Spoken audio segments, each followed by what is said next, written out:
Welcome to the Blackskins podcast. Again, I just want to say, welcome to the Blackskins podcast. You know the Blackskins. You see them on the shirt that I wear. And like I told you, when it comes to the Blackskins, we all family. So that's why we made sure we have family right on the wall. So it remind y'all that you is family. Today is Money Monday. So we gonna introduce the show Money Monday to you so you know how Mondays will go. First of all of these different ways in which we want to present ourselves. Mainly when we say we this color, we that color, or you representing red or you representing blue. Well, what I bring to you is the thought of I'ma go green. And when we talk about going green, on Mondays we talking about economics. So when we get into money, I'm not just talking about what you got in your bank account. I'm not just talking about dollar bills that fold. I'm talking about the things that allow money to take hold in your life. The position that you put yourself in. The decisions that you make. The people that you put yourself around. The things that you invest your time, energy, and resources in. Not just the stock market, but are you investing in yourself? Do you understand that your position economically may not be the same position that your peers share? And do you recognize that based off of the fact that your financial circumstances may not be aligned, it may be hard for y'all minds to align thinking in the same point of view when you have different circumstances that you have to go through based off of your own economic situation. And that's what we need to really get into when we talking about money. And the beautiful thing about this is we cannot cover it all in a day. It's not supposed to be all covered in a day. The way we're going to bring forth this mission is we're going to have 7 specific topics that we talk about on a weekly basis. This week, we're going to talk about all 7 topics and the question and just give a full introduction to what Money Monday is expressed like verbally. And then we're going to get into actually participating in Money Monday. And those days we will just take one topic at a time. But today, due to the fact that we're introducing you to Money Monday, we're going to talk about all 7 topics. We're going to talk about the question. And we're also going to talk about the spiritual placement that you have to be in line with to be a good steward of money, and acknowledging that all money ain't good money. So the fact that you may be without, that just may be the fact that you are with a great amount of morals, and you ain't want to go around doing sins plural that would have corrupted your soul and took a hold of you and not gave you the point of view that the Most High had for you in order to receive. So you have to believe that if He wants you to have it, you shall. And that's giving reverence. That's one of the main things that you were instructed to do biblically. Give the Creator reverence for that which He does, that which He's capable of, that which He's already saved you from. When it comes to economics, the Creator has probably already saved you. He might even had to save you from yourself. In my case, that is definitely the truth, because I have always had ambitions. I've always had desires to build my own empire. I have seen many who have had success, who've had services that they were able to render to society, and those services profited them, and they were able to accumulate wealth. Just because they accumulated wealth, that didn't always mean that they were going to be the board of health. That didn't always mean that they were going to be fruitful and multiply. That didn't always mean that they was going to live a life of truth and not lie to themselves about from whence their blessings came. So, looking at it from the perspective of what is it you want? What's your decision? What is your precise reason for having, or what is your precise reason for going after money, going after resources, being able to exchange your time for funds, or being able to exchange your service for funds, or being able to exchange your goods for funds? Like when we look at what money even is, this was our 100-watt light bulb. You see right on there, I'ma go. Yes. And then you see right here, I'ma go, because this is a I'ma go product. You see here, we have the solar LED. And I'm going to let you know, I'ma glow solar LED. You use 7 watts to give you a 60-watt projection. Now, having products, having barcodes, having books, having things that you can sell to people, things that are available for sale, things that people can, tangible products, tangible services, tangible goods, whether it be food, shelter, services for shelters, whether it be a commercial shelter, a residential shelter, whether it's clothing. All of these are needs that humans have that we have to exchange monetary funds in order to acquire the things that we want, whether it's food, whether it's shelter, whether it's clothing. All of those things cost. So we have to be able to figure out, how are we going to be able to pay for the things that we need to be able to live?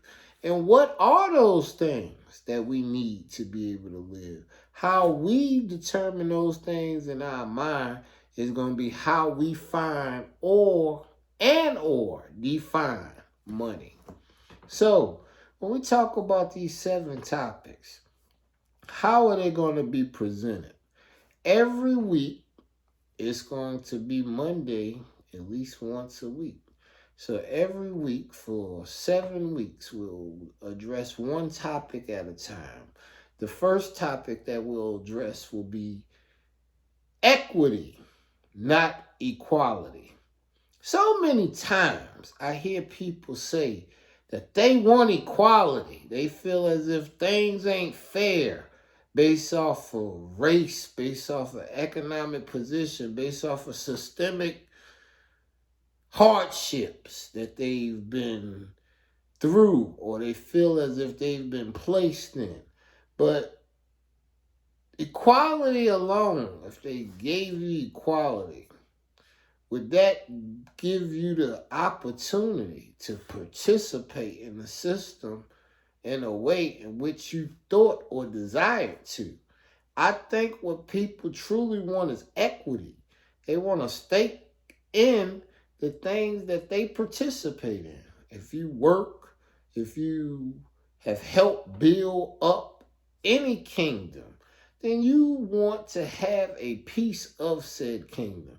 If you help build up a community, then you want to have the things that are tangible within that community.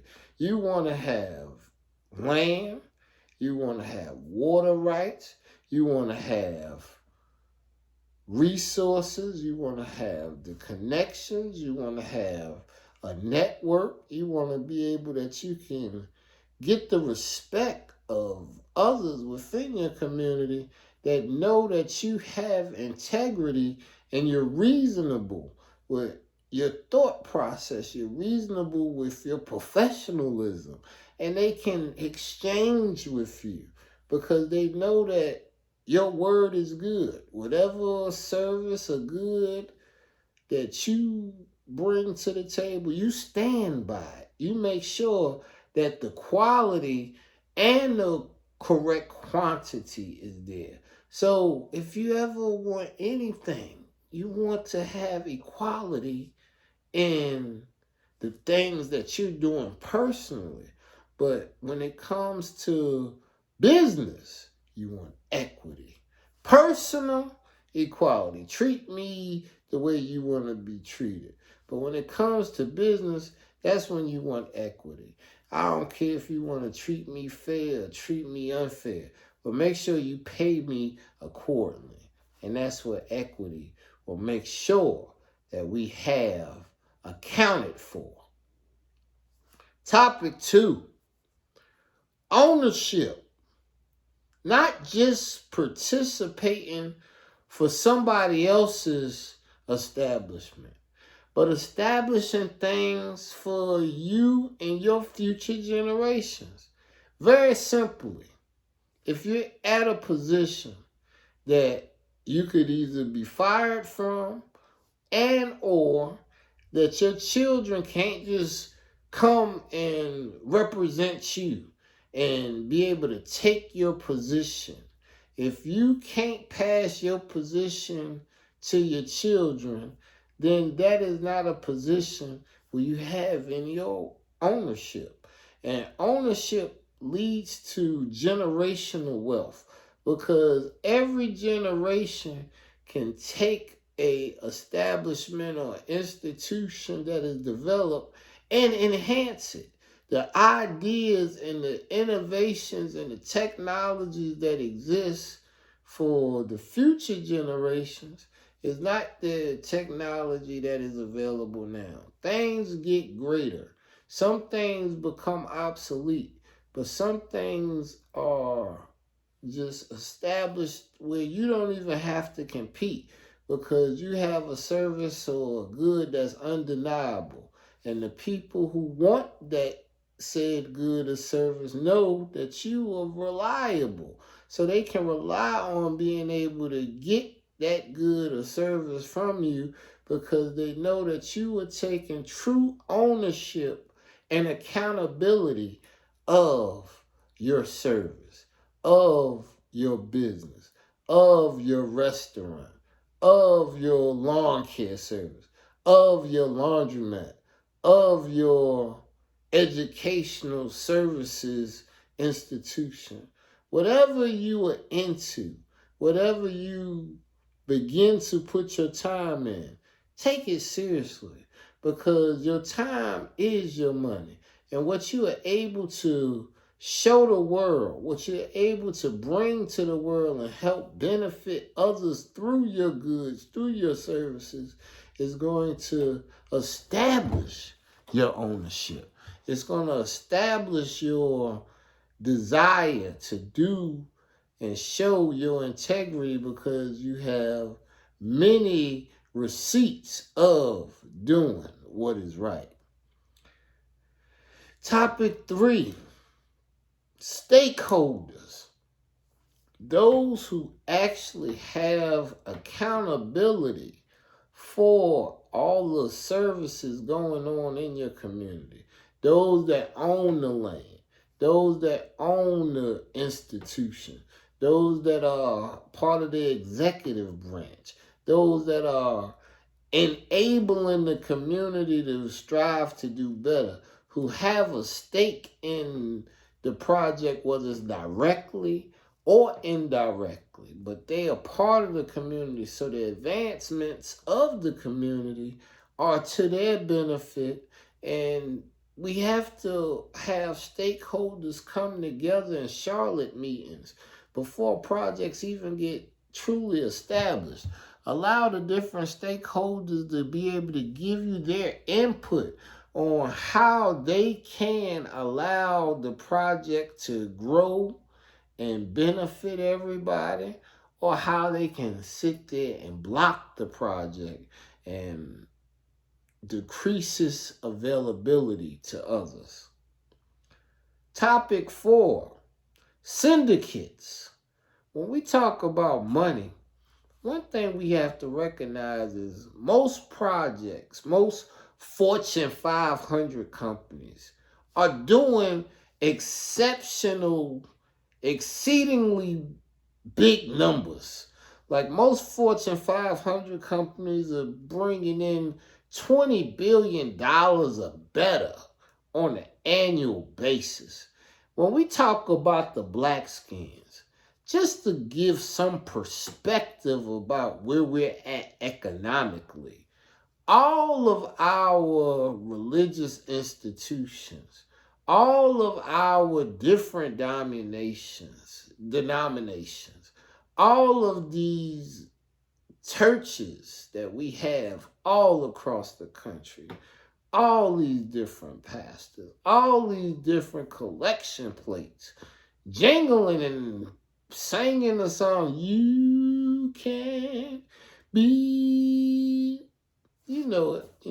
no matter how you try, they want you to bring some money in. And when we look at the totals of all of our institutions of religion, then they bring in about $11 billion a year. Now, I told you, most Fortune 500 companies, one company is bringing in $20 billion or more annually.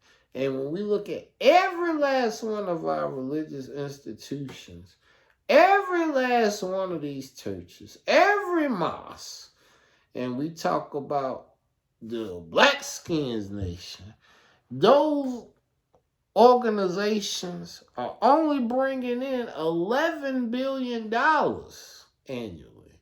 So we have to look at it from the perspective of our money is a great part of the GDP, the gross domestic product. We buy, we consume, but the things that we are missing is ownership. And it's been multiple times that we have climbed and owned, but that didn't mean that we would be able to sustain said ownership. That's why the topic of syndicates, being able to take the little that we got from this one, the little that we got from that one, and put it together to acquire real estate interest. You may not be able to build a city on your own, but 100,000 of you putting money together to be able to build a city is feasible. It could actually happen, long as everybody is outlining, is actually transparent what you're going to get for your investment. And the leadership that is running the syndicate can't be corrupt. They have to be very transparent about what resources have come in, how they're using their resources, and make sure developments are being done and the project planning is being done professionally and the planning is executed, whereas the money can actually be utilized for the purpose that it was set aside for. If we took into very serious participation in syndicates in areas all around the country that are developing, and we built up communities, green communities, communities that are sustainable, communities that we can go about visiting, communities that we can go about establishing, then we can allow that economic wealth to start falling into our hands, because that development, if done correctly, will definitely appreciate. And we need to be appreciating the investments that we put anything into, not just to be able to appreciate it and have a good time smiling, but to actually see the value of it increase, where it's appreciating over time, where you made the initial investment and the project may have cost $10 million. But 10 years down the road, that $10 million project has grossed 10 million of income from the commercial establishments that's on the property, and the value of that actual property has exceeded that 10 million that it is started as. Where we have to get things twofold, not just getting money from real estate, from residential, just because people live in there and you're acquiring rent money. But we also have to make sure that we have commercial spaces within our community where people can live, work, and play all in the same area. Where we keep the money in our community. And we have to go beyond just saying that we're going to fix up the ghetto. They took you to the ghetto as a project to figure out if you could survive the ghettos. And you have. And now we have to go beyond the ghettos. We have to take those old spaces, and gentrification is happening. But we need to be participant in the gentrification. When they want to take our old bad neighborhoods and make them good, we need to be on the upside. We need to be participating in the changeover of the neighborhood to the good. When it is good, we need to be there because we was there when it was bad. So we should be able to be on both sides of the coin.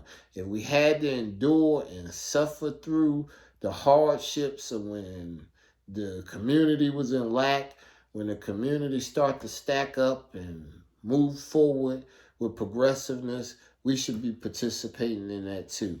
And the easiest way for us to get that due unto us is to create syndicates where the little you got, instead of just putting it out and hoping that you get a return on your investment from somebody else's stock exchange, you need to change the things going on in your community.